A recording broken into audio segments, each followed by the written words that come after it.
Assalamualaikum warahmatullahi wabarakatuh. Iki ngaji santai-santai napa muhasabah. Muhasabah itu kalau Kiai Jawa maknani itu ngoreksi diri sendiri. Jadi menghitung diri sendiri. Ini pas bidang yang saya tekuni tadi karena Habib Ahmad yang minta kemarin sama ibu siapa dari Indonesian Power itu. Ibu Lia, saya turutin sekaligus saya sambil belajar terus tentang muhasabah. Dalam konteks Indonesia, muhasabah itu sudah jadi perilaku ya. Karena dulu orang tua saya, guru-guru saya kalau ngandani itu, bayangkan kalau kamu jadi dia. Jadi misalnya kita mentang-mentang atasan, otoriter sama bawahan. Bayangkan kalau kamu jadi yang bawahan itu kayak apa? Laukun tamakanah, kalau orang Arab bilang, bayangkan kalau kamu di posisi dia. Makanya guyonannya orang-orang Indonesia itu kan orang ngaramkan judi gitu, bareng dikasih tahu. Tapi yang menang anak jenengan, alhamdulillah. Ternyata ngaramkan itu karena ada anaknya. Kalau anaknya yang menang ya seneng. Meskipun itu guyonan, tapi saya punya padanan itu dalam kitab Hikam. Nabi Ibrahim itu Khalilur Rahman, tentu bencinya minta ampun sama yang namanya maksiat. Suatu saat beliau diterbangkan di alam malakut. Itu kalau di Hikam saya halaman 15 juga. Saya masih ingat betul. Mungkin kalau Anda beda halaman karena beda cetakan. Setelah diterbangkan di alam malakut, diperlihatkan sama Allah. Ada orang pezina, ada orang syaribul khomri, ada orang mabuk, ada orang macam-macam. Allah tanya sama Nabi Ibrahim, bagaimana pendapat kamu Ibrahim tentang mereka yang maksiat? Kata Nabi Ibrahim, ya Allah, habisi saja mereka. Mereka hidup di bumi engkau, makan rezeki engkau, kemudian mereka tidak taat sama engkau. Singkat cerita, di fase itu, saya ulang lagi, di fase itu Allah nurutin sampai sekian peristiwa, mungkin 3 atau 4. Sudah, setelah sekian tahun Nabi Ibrahim lupa peristiwa itu, kemudian beliau diminta menyembelih anaknya. Ini versi kitab Hikam. Memang versinya banyak tentang kenapa Nabi Ibrahim disuruh menyembelih anaknya. Ketika mau menyembelih anaknya, Nabi Ibrahim ragu. Huwa samratu fuadi, anak saya ini buah hati saya, kenapa engkau suruh menyembelih?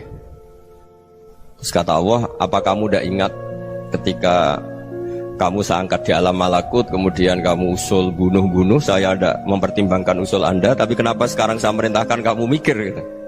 Terus, ya karena ini anak saya ya Allah. Terus kata Allah, rumang samu wong sumpukon mata ini gak gawean kau sing gawe kowe enak wae usul mata ini. Jadi saya yang bikin, kemudian Anda enak aja usul membunuh. Semenjak itu Nabi Ibrahim itu di eranya itu asfaqun nas, orang paling sayang sama manusia. Karena kadang kita keras itu ya kebetulan itu udah anak kita, ada keluarga kita. Cara orang Jawa itu kan gitu ya, kalau ada perempuan terus macak yang macam-macam pakai sepeda motor cowok, terus wah itu luput suwuk, semoga-moga gini. Tapi setelah dikasih tahu, niku ponakane jenengan, semoga-moga selamat. Jadi jangan-jangan kemarin ahli ma'asi itu kebetulan itu tidak keluarga kita. Kalau keluarga kita yang pernah salah pada kita, semangat kita mintakan maaf. Jangan-jangan kita didikte hukum sosial gitu. Jadi orang yang salah, kebetulan itu orang yang menservis kita. Atau keluarga kita, atau orang dekat kita. Jangan-jangan semangat kita mintakan ampun. Tapi kalau sama orang lain, kebetulan musuh kita semangatnya minta itu kena azab. Nah ini yang nggak boleh dalam Islam. Islam mengajarkan niru Rasulullah SAW, Nabi itu rahmatal lil alamin. Bahkan kemarin saya ngaji virtual sama beberapa habaib. Ada Habib Ali Al-Jufri dari Mesir, ya. Ada Habib Alwi dari Kuitang, ada Habib Nabil Al-Musawa. Dari sekian habaib itu saya masih ingat diantaranya yang didawuhkan rahmatan lil alamin itu ketika Nabi adzahu qaumuh, disakiti oleh kaumnya, dan itu mereka masih kafir semua. Itu mereka dapat doanya Nabi, Allahumma hdi qaumi fa innahum la ya'lamun. Kayak apa baiknya Nabi, orang yang menyakiti, yang melukai, tapi Nabi masih berdoa, Allahumma hdi qaumi fa innahum la ya'lamun. Sayyidina Umar dapat doanya Nabi itu yakhina kana kafiran, ketika masih kafir didoakan, Allahumma aizzal Islam bi Umar. Itu ketika masih kafir. Itu pelajaran bagi kita bahwa yang sedang tidak cocok pun itu berdapat doa kita. Ya doa supaya kondisi kita baik, hari tambah baik. Karena agama ini Saya berkali-kali bilang limangka nayarjuwa hawal yawmal akhir. Agama ini diperuntukkan bagi yang selalu punya harapan pada Allah Subhanahu wa taala. Saya cerita muhasabah ini tentang hubungan kita dengan Allah. Di Indonesia itu banyak orang fasik, banyak orang nakal. Ya di mana-mana orang nakal itu ya mayoritas, wa aksaruhum fasikun. Tapi berkahnya harapan. Mungkin saya kira nakal sok benda, mungkin saya kira sholat sok ben sholat, mungkin sekarang belum sakho, belum dermawan, suatu saat dermawan. Barokahnya itu kefasikan ini dianggap sementara. Sedang fasik, sedang tidak benar. Karena kiai-kiai kita, para guru-guru kita, para habaib utamanya itu mesti bilang semoga husnul khotimah. Nah barokahnya doa itu semoga husnul khotimah itu menjadikan satu pola sosial. Yang sedang fasik ini masih diharapkan jadi lebih baik, jadi lebih. Sehingga kita tidak ngambil sikap ekstrim, yang ingin menghabisi atau ingin mengadili, tidak. Karena selalu kita punya harapan. Dan agama ini limangka nerjuwa hawal yawmal akhir. Bayangkan itu kalau yang nakal itu anak kamu. Pasti kamu gak ingin kan langsung dapat azab, dapat apa. Padahal kita semua jadi tokoh ini abul kulli, bapak dari semuanya. Sehingga ketika Rasulullah SAW jalan-jalan kemudian melihat perempuan sedang menyalakan api. Kalau apinya mati ditiup, anaknya dijauhkan. Nanti kalau sudah jauh dari api, anaknya digendong lagi. Terus kata Rasulullah, matur ke semua sahabat, Aro'aitum anna hadih tarihatan waladaha alan nar. Apa kamu berpendapat bahwa perempuan ini akan melemparkan anaknya ke neraka? Tidak ya Rasulullah. Tidak akan seorang ibu melemparkan anaknya ke api. Terus kata Rasulullah, Allahu arhamu min hadih biwaladiha. Allah lebih rahman, lebih rahim dibanding orang tua ini kepada anaknya. Ini yang harus kita kenalkan terus, kita kampanyakan terus, supaya orang hubungannya dengan Allah itu nyaman, asik. Sehingga dengan demikian selalu ada harapan bahwa yang sedang nakal ini suatu saat tobat.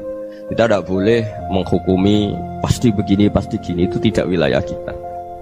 Itu juga yang dicontohkan Rasulullah SAW. Secara lahir Nabi itu nggak berkenan sama Wahsy, karena Wahsy itu salahnya salah fatal, karena membunuh ahabban nasi ila Rasulillah, yaitu membunuh Said Hamzah. Jadi ketika Wahsy tobat, Nabi itu terima tobatnya. Dan ketika beliau dengan basariyahnya agak siap ketemu Wahsy karena harus ingat Sayyid Hamzah, basariyahnya diturutin. Oke, kamu iman, saya turutin, tapi jangan sering ketemu saya. Karena kalau ketemu kamu, saya masih ingat sama paman saya, Sayyid Hamzah. Kita bisa ngelola seperti itu. Kita tidak cocok sama orang, bagaimanapun mereka umat Rasulullah SAW, kita tetap mencintai mereka. Misalnya kalau beda agama, mereka sama-sama orang Indonesia, kita mencintai mereka atas nama warga Indonesia. Tapi kalau misalnya potongannya ora cocok, beda kultur, bawaannya itu mangkelno cara Jawa, ya bisa diilmoni, jangan ketemu. Wong sudah tidak cocok, ingin ketemu nyari solusi, roh ini tok seneng itu kan ya repot itu. Ya sudah kalau nggak pati cocok ya jangan sering ketemu. Dan itu kita bisa memanage seperti itu tuh bisa. Saya berkali-kali cerita tentang Imam Syafi'i. Kalau dikasih tahu ya Imam Abu Abdillah, panggilannya Imam Syafi'i, tetangga anda ini ternyata banyak yang nggak senang anda. Jawabnya beliau senang. Ya bagus kalau nggak senang saya, ndak utang saya kata. Jadi gara-gara saman seneng aku ngatur aku ini kan. Nah mungkin saman rasa seneng kan ya enak. Jadi hidup itu dianggap happy. Kalau seneng ya teman silaturahim, kalau nggak seneng ya nggak bakal utang gitu. Baru kayak rasa seneng itu nggak ganggu. Gitu. Jadi dulu itu orang bisa ngelola seneng ndak seneng itu bisa. Karena ada kearifan hubungan dengan Allah Subhanahu wa ta'ala. Hidupnya selesai karena masyghul bi dzikrillah, mereka sibuk dengan Allah. Makanya kata ulama-ulama tasawuf, kamu jangan melihat manusia perilakunya, tapi kamu juga harus ingat yang gerakkan semua itu Allah Subhanahu wa ta'ala. Dengan demikian kita farah, kita senang. Makanya Nabi kalau ngutus Anas bin Malik kemudian nggak kesampaian yang diinginkan karena Anas main, ketika garwa-garwani Nabi agak tersinggung, Nabi andaikan Allah menghendaki yang saya inginkan kesampaian, pasti itu kesampaian. Jadi dianggap kegagalan Anas gak manggil yang dituju Nabi itu ya kersane Allah, ya enteng saja. Sayyidina Ali lebih parah lagi yang dialamin. Itu dalam beliau kalau dipanggil tuh gak cepet-cepet ke sana. Ketika ditanya, kenapa kamu tak panggil gak cepet ke saya? Amin tu ukubatak, karena aku tahu kau orang baik. Orang baik itu pemaaf. Jadi makanya orang-orang soleh dulu itu bodoni itu. Makanya sekarang kalau ada orang bodoh itu mesti dibidik orang soleh. Kalau orang-orang soleh itu kakean husnudzon lagi sering dibodohin. Abdul bin Umar itu masyhur itu. Kalau ada budaknya sering sholat, sergap sholat itu dimerdekakan. Akhirnya nggak sholat pun pura-pura sholat.